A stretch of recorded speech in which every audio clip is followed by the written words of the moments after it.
नमस्कार दोस्तों, जय आरसीएम। आपका आरसीएम एससीयू चैनल में स्वागत है। आज हम एक बहुत ही बेहतरीन प्रोडक्ट के बारे में जानकारी लेंगे। आरसीएम जो भी प्रोडक्ट लाती है वो सेहत के मामले में बेहतर होता है, लेकिन कभी कभी जानकारी के अभाव में उसे भूल जाते हैं। तो चले आज हम उसके बारे में जानकारी लेते हैं। पूरी जानकारी के लिए आप हमारे साथ बने रहिए और यदि जानकारी अच्छी लगे तो इस चैनल को सब्सक्राइब, लाइक और शेयर कर दें ताकि इसी तरह के वीडियो बनाता रहूं। तो दोस्तों, मैं आज वेजिटेरियन बाइट्स के बारे में जानकारी शेयर करना चाहता हूं, लेकिन उसके पहले बेसिक जानकारी होना बहुत ज़रूरी है। बेसिक जानकारी का मतलब ये है कि जैसे जो भी हम लोग फूड इनटेक करते हैं उससे हमें क्या प्राप्ति होती है। फूड लेने का मेन पर्पस क्या होता है? एनर्जी। और जैसा कि हम लोग जानते हैं एनर्जी किससे प्रोड्यूस होता है? एनर्जी प्रोड्यूस होता है फूड में उपस्थित प्रोटीन, फैट्स एंड कार्बोहाइड्रेट्स से। ये protein, fats and carbohydrates basic होते हैं। फूड में और भी तरह के न्यूट्रिएंट्स होते हैं, लेकिन मेन हम लोग आज डिस्कस करेंगे प्रोटीन, फैट्स एंड कार्बोहाइड्रेट के बारे में। थोड़ी थोड़ी जानकारी इसमें लेंगे कि प्रोटीन्स, फैट्स, कार्बोहाइड्रेट्स एनर्जी कैसे देती है। यहाँ पर मेन हम लोग फंक्शन देखेंगे। प्रोटीन का फंक्शन क्या होता है? प्रोटीन का फंक्शन के बारे में देखेंगे कि building and repairing of tissues of fight infection. Building and repairing of tissues का मतलब क्या होता है? जैसे कोई भी बिल्डिंग बनाया जाता है वो एक एक ईंट को जोड़ के बनाया जाता है, एक एक ईंट मिल करके एक बिल्डिंग का निर्माण करते हैं। उसी तरह हमारा शरीर जो बनता है सेल से बनते हैं। सेल्स जैसे बिल्डिंग ईंट से बनते हैं, उसी तरह से हमारा शरीर का जो निर्माण होता है सेल से बनता है। एक एक सेल्स मिल करके टिश्यू बनते हैं और बहुत सारे टिश्यूज मिलकर के एक सिस्टम का निर्माण होता है। जैसे रेस्पिरेटरी सिस्टम हो गया, डाइजेस्टिव सिस्टम हो गया, रिप्रोडक्टिव सिस्टम्स हो गया। ये सारे टिश्यूज मिलकर के ये सिस्टम बनाते हैं और बहुत सारे सिस्टम मिलकर के हमारा एक शरीर का निर्माण होता है। तो हम लोग यहाँ देखेंगे प्रोटीन के फंक्शन के बारे में। जैसा बोला था कि building and repairing of tissues. अब टिश्यूज के बारे में हमें जानकारी मिल गई है कि बहुत सारे टिश्यूज मिलकर सिस्टम बनते हैं और ये बहुत सारे सिस्टम मिलकर के हमारे एक शरीर का निर्माण होता है। तो यहाँ रिपेयरिंग ऑफ टिश्यूज क्या होते हैं? हमारे जो शरीर में बहुत सारे केमिकल रिएक्शन होते हैं। रिएक्शन होने के कारण बहुत सारे जो सेल्स होते हैं, टिश्यूज होते हैं, वो बिगड़ते, डिस्ट्रॉय होते हैं।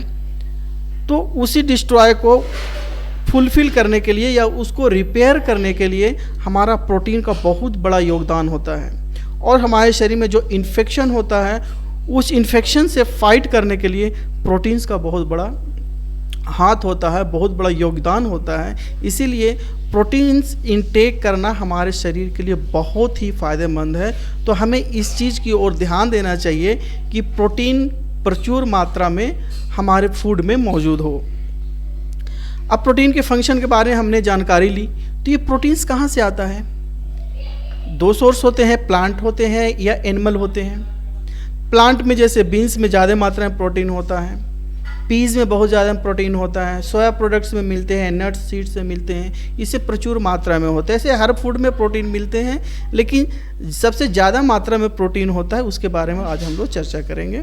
जैसे प्लांट्स के बारे में हम लोग देखें आज। एनिमल के बारे में देख सकते हैं, सी फूड में मिलेंगे, मीट में मिलेंगे, पोल्ट्री में मिलेंगे, एग्स में मिलेंगे। लेकिन जो एनिमल से जो प्रोटीन मिलता है उससे हमको क्या इफ़ेक्ट होता है या वो हमारे शरीर को कैसे नुकसान पहुंचाता है, उसे हम थोड़ा आगे देखेंगे। यहाँ पर देखेंगे प्रोटीन फ्रॉम प्लांट। जो पौधे से हमें जो प्रोटीन मिलता है वो सैचुरेटेड फैट उसमें कम होती है। यानी कि सैचुरेटेड फैट हमारे शरीर के लिए अच्छा नहीं है। और जो प्रोटीन हमें प्लांट से मिलता है उसमें कोलेस्ट्रॉल नहीं होते हैं। इसमें प्रचुर मात्रा में हाई फाइबर होते हैं। जो हाई फाइबर का काम क्या होता है? प्रोटीन को पचाने का काम होता है। यानी जो भी प्रोटीन हमें प्लांट से मिलता है उसमें सैचुरेटेड फैट कम होते हैं कोलेस्ट्रॉल नहीं के बराबर होता है और उसमें हाई फाइबर मौजूद होते हैं। तो हमें दो चीज़ को यहाँ पे ध्यान देने की चीज़ होती है, सैचुरेटेड फैट और कोलेस्ट्रॉल। ये चीज़ पे हमेशा ध्यान देनी चाहिए। हम जब भी कोई चीज़ सामान लेते हैं उसके प्राइस देखते हैं, लेकिन उसका इंग्रेडिएंट्स कभी नहीं देखते, उसमें न्यूट्रिशन वैल्यू कभी नहीं देखते। तो हमें उस चीज़ पे ध्यान देनी होती है। जो भी हम लोग प्रोडक्ट लें उसमें हमें ध्यान ये दें कि सैचुरेटेड फैट कितना है, ट्रांस फैट कितना है और कोलेस्ट्रॉल कितना है। ये तीन चीज़ों पर उसमें ज़रूर देखें। और आरसीएम के मेंबर होने के नाते जैसे आपको बताया गया है, जैसे हमें जानकारी हमें पता है, हमें जानकारी है कि जो भी आरसीएम जो प्रोडक्ट लाती है वो सेहतमंद होता है और हमें उसकी जानकारी होने की ज़रूरत है। तो प्रोटीन फ्रॉम प्लांट में देखें, आप थोड़ा प्रोटीन फ्रॉम एनिमल के केस में देखेंगे, ये क्या है, हाईएस्ट सैचुरेटेड फैट होता है, यानी सैचुरेटेड फैट इसमें ज़्यादा मात्रा में होती है, प्लांट में नहीं होती है, कम होती है। हाई कोलेस्ट्रॉल होता है इसमें, जो भी प्रोटीन हमें एनिमल से मिलता है, मीट से मिलता है, उसमें कोलेस्ट्रॉल ज़्यादा मात्रा में होती है, लेकिन हमें प्लांट में बहुत ही कम मात्रा में होता है। और इस चीज़ पर ध्यान देनी चाहिए कि ज़रूरत है कि हाई कोलेस्ट्रॉल हुआ और सैचुरेटेड फैट हुआ जो हेल्थ के लिए बेहतर नहीं है, वो बैड है, हमारे शरीर को नुकसान पहुंचाने का काम करती है। हम फैट के बारे में जो स्टडी करें तो फैट बहुत सारे फूड्स में मौजूद होते हैं। जैसे डेयरी प्रोडक्ट्स की बात करें, प्लांट में सीड्स हुआ, नट्स हुआ, एवोकाडोज हुआ, कोकोनट हुआ, और फिर हम लोग अगेन चर्चा करते हैं, अपने मीट की बात करते हैं, पोल्ट्री जितने हो, सी फूड और एग्स होते हैं, इस सारे में फैट्स मौजूद होते हैं। हमें ध्यान देने की बात ये होती है, जो सैचुरेटेड फैट और ट्रांस फैट ये जो होता है हमारे शरीर के लिए बेहतर नहीं होता है, शरीर के लिए ठीक नहीं होता है, शरीर को नुकसान पहुंचाता है, जो हम लोग ध्यान नहीं देते हैं। हमें आगे फ्यूचर में अच्छी ढंग से ज़िंदगी काटना है तो फूड पे कम से कम तो ध्यान देनी चाहिए। आज देखिए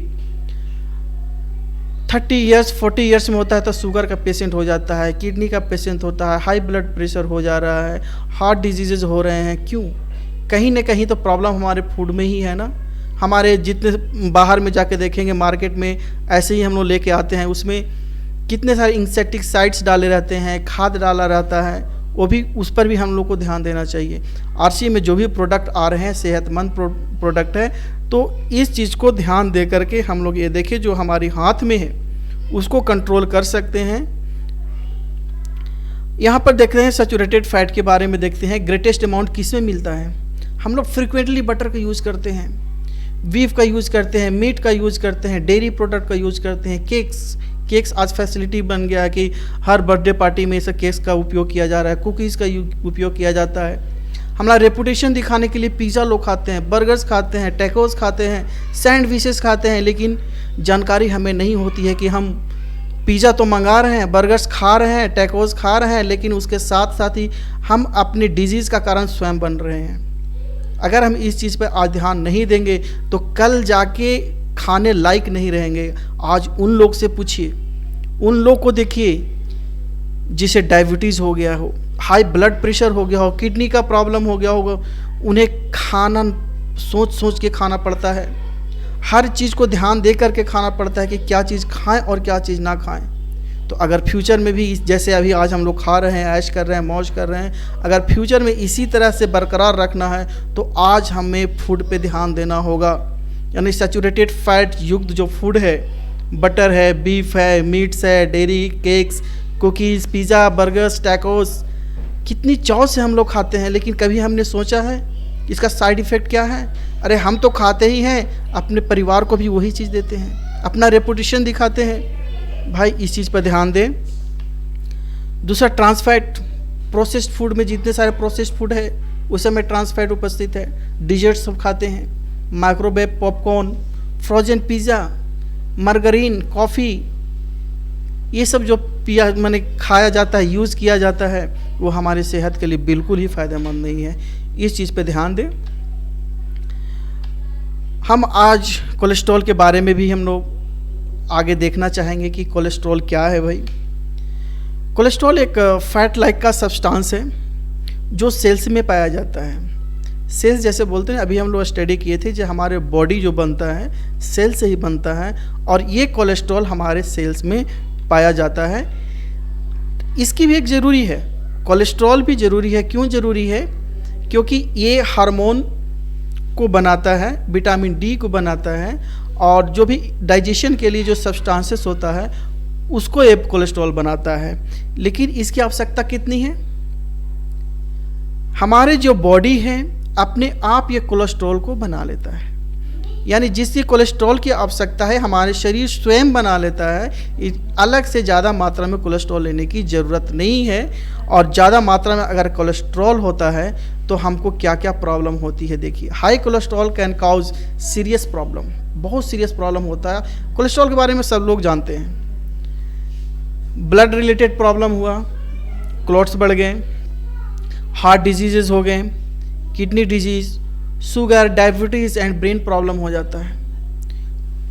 और जो भी सैचुरेटेड फैट है और ट्रांस फैट है, ये ज़्यादा मात्रा में यूज करने से हमारा कोलेस्ट्रॉल लेवल बढ़ जाती है। तो इस चीज़ पर ध्यान दें, सैचुरेटेड फैट और ट्रांस फैट को लिमिट मात्रा में ले। यानी कहने का मतलब है जो भी फूड हम लोग लें, हम खाएं या अपने परिवार को खिलाएं, तो ये जानकारी के साथ खिलाएं। अब हम चर्चा कर रहे थे वेजिटेरियन बाइट्स का, जो आरसीएम में एक प्रोडक्ट है वेजिटेरियन बाइट्स, उसके बारे में देखें कि ये वेजिटेरियन बाइट्स क्या है। ऐसे भी अब मीट बहुत चाव से खाते हैं, लेकिन क्या कभी सोचा है मेन मकसद क्या है, मेन रीज़न क्या है खाने का? हमें एनर्जी मिलना। हर चीज़ टेस्ट के लिए नहीं किया जाता है। हमारे शरीर को एनर्जी मिलता है, उस चीज़ को ज़्यादा यूज़ करें। जैसे हम लोग बहुत फ्रीक्वेंटली खाते हैं एनिमल मीट का उपयोग ज़्यादा करते हैं। अभी मीट लगभग यहाँ तो 700 to 800 पर केजी मिल रहा है, शायद सभी जगह यही होगा रेट। अगर 250 ग्राम की बात करें तो कम से कम 200 रुपीज़, 150 to 200 रुपीज़ में मिलते हैं। लेकिन हमारे वेजिटेरियन बाइट्स आपको मिल जाएंगे 133 रुपीज़ में 250 ग्राम। अब इसकी कंपेयर थोड़ा हम लोग कर लें। यदि हम मीट और एक वेजिटेरियन बाइट्स की कंपेयर करें तो हम लोग क्या देखते हैं? यहाँ पे हम लोग mutton, chicken, fish, beef, pork और वेजिटेरियन बाइट्स का कंपेयर करते हैं। हमारा मेन मकसद क्या है? एनर्जी लेना। एनर्जी किससे मिलता है? प्रोटीन मिलता है, calcium, dietary fibre, fats, carbohydrates, ये सबसे एनर्जी मिलता है। अब यहाँ हम लोग 100 ग्राम्स को लेके चले, यानी 100 ग्राम्स मटन में कितने प्रोटीन मिलेंगे? 100 ग्राम मटन में 16.6 ग्राम आपको प्रोटीन मिलेंगे। चिकन में देखिए 17.4, फिश में 20, बीफ में 17.2, पोर्क में 16.9। लेकिन वेजिटेरियन बाइट्स में आपको कितने मिलते हैं? आप देखिए, वेजिटेरियन बाइट्स में आपको प्रोटीन 24.5 ग्राम मिलता है 100 ग्राम पे। कैलोरीज की बात करें, आपको एनर्जी कितना मिलता है? मटन में देख लीजिए, चिकन में देख लीजिए, फिश, बीफ, पोर्क में देख लीजिए। कैलोरीज 176 ग्राम वेजिटेरियन बाइट्स मिलता है, थोड़ी कम है ना। कोलेस्ट्रॉल में देखिए, जो हम लोग अभी स्टडी किए थे, कोलेस्ट्रॉल तो बिल्कुल ही नहीं लेनी चाहिए, क्योंकि कोलेस्ट्रॉल का निर्माण हमारा शरीर ही करता है। और कोलेस्ट्रॉल जब हायर लेवल पर पहुंच जाता है तो समझिए हमारे शरीर में विभिन्न तरह के सिस्टम रिलेटेड डिजीज़ होती हैं। जैसे बात किए थे किडनी डिजीज़ का, हार्ट डिजीज़ का, शुगर का, ब्रेन रिलेटेड प्रॉब्लम का। ये हम लोग कोलेस्ट्रॉल के बढ़ जाने के कारण होता है। मटन में आपको 97 मिल रहा है, चिकन में 88 ग्राम मिल रहा है पर 100 ग्राम में, फिश में 52, बीफ में 90, पोर्क में 80, और वेजिटेरियन बाइट्स में क्या मिल रहा है? 0 है, जो कि कोलेस्ट्रॉल यूज नहीं करना। इसीलिए तो आरसीएम जो भी प्रोडक्ट लाती है सेहत को ध्यान में लेते हुए लाती है। कैल्शियम के केस में देखा जाए कि जो कैल्शियम, हर लोग जानता है कि कैल्शियम के कारण हमारे हड्डियों मजबूत होता है, हमारे हड्डी मजबूत होता है कैल्शियम के कारण। मटन में आपको कितना मिल रहा है? 17, चिकन में 15, फिश में 20, बीफ में 18, पोर्क में 19, और हमारे वेजिटेरियन बाइट्स में देखिए 101 मिल रहा है। यानी सबसे ज़्यादा कैल्शियम किसे मिल रहा है? 101। इसकी जानकारी हमें ज़रूर रखनी चाहिए। डाइटरी फाइबर बोलते हैं कि प्रोटीन को पचाने में डाइटरी फाइबर का ही मेन रोल होता है। अगर डाइटरी फाइबर हमारे शरीर में ना हो तो प्रोटीन हमारी अच्छी मात्रा में पचती नहीं है। मटन में आपको डाइटरी फाइबर कितना? 0। ठीक है, प्रोटीन तो दे रहा है, लेकिन उसको पचाने के लिए क्या चाहिए? Dietary fibre. जीरो है, चिकन में जीरो है, फिश में जीरो है, बीफ में जीरो है, पोर्क में जीरो है, वेजिटेरियन बाइट्स में 10.5 है। टोटल फैट की बात करें तो मटन में 23.4, चिकन में 8.1, फिश में 5.5, बीफ में 20, पोर्क में 21, वेजिटेरियन बाइट्स में 4.9, जो कि फ़ैट का यूज़ हम लोग कम करनी चाहिए, इसीलिए हमारे वेजिटेरियन बाइट्स में बहुत कम है।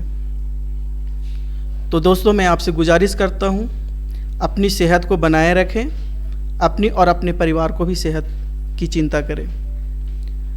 ऐसा नहीं बोल रहा हूँ कि आप मटन ना खाएं, चिकन ना खाएं, फिश ना खाएं, लेकिन फ्रीक्वेंटली जितनी मात्रा में लोग यूज कर रहे हैं उससे ही ज़्यादा डिजीज़ेस पैदा हो रहे हैं। आज देखिए, सबके घर में, हर घर में आपको कुछ न कुछ डिजीज़ेस मिलेंगे, तो इस चीज़ पर ध्यान दीजिए। और यदि ये वीडियो अच्छी लगे तो आप सब्सक्राइब, लाइक और शेयर कर दें, ताकि मैं इसी तरह की वीडियो आगे लाता रहूं। Thank you.